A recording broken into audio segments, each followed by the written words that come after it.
గౌరవనీయులైన సీఎం చంద్రబాబు నాయుడు గారికి మరియు డిప్యూటీ సీఎం అయినటువంటి పవన్ కళ్యాణ్ గారికి ఏపీ స్టేట్ బెవరేజ్ కార్పొరేషన్ ఉన్న ఒక చిన్న విన్నపం అండి. మేము మద్యం షాపులో పనిచేస్తున్నాము. ఆ మద్యం షాపులో గత 5 సంవత్సరాల నుంచి నిర్మిస్తున్నాము. వాటితో చేస్తున్న సూపర్వైజర్లో పనిచేస్తున్నాము. ఈ మధ్య వచ్చినటువంటి మీడియాలో ప్రత్యేకమైనటువంటి నూతన మద్యం పాలసీ మమ్మల్ని ఎంతగానో పనిచేస్తుంది. కావున గవర్నమెంటు మా ఇందు దయ ఉంచి మీరు మద్యం పాలసీ కొత్తది నిర్మిస్తున్నా మాకు అభ్యంతరం లేదు. కాకపోయినా మా యొక్క తదుపరి నిర్ణయం ఏంటంటే మీరు ఏదో ఒక నిర్ణయం తీసుకున్నా మాకు ఏం బాధ లేదు. కానీ మమ్మల్ని ఏదో ఒక అవుట్సోర్సింగ్ విభాగంలో కానీ ఏదో ఒక గవర్నమెంట్ డిపార్ట్మెంట్లో కానీ ఉద్యోగ భద్రత కల్పించాలి. లేదంటే మా 15,000 మంది జీవితాలు రోడ్డున పడతాయి. మా పిల్ల పాపలతో సహా మేము రోడ్డున పడతాం.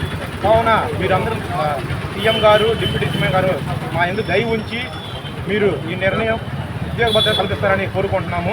మేము ప్రభుత్వానికి వ్యతిరేకం కాదు, మేము సేవకులకు మాత్రమే. దయచేసి మీరు మా ఎందుకు దయ ఉంచవలసిందిగా మరొకసారి మేము తెనాలి డిపో నుంచి మిమ్మల్ని విన్నవించుకుంటున్నాము.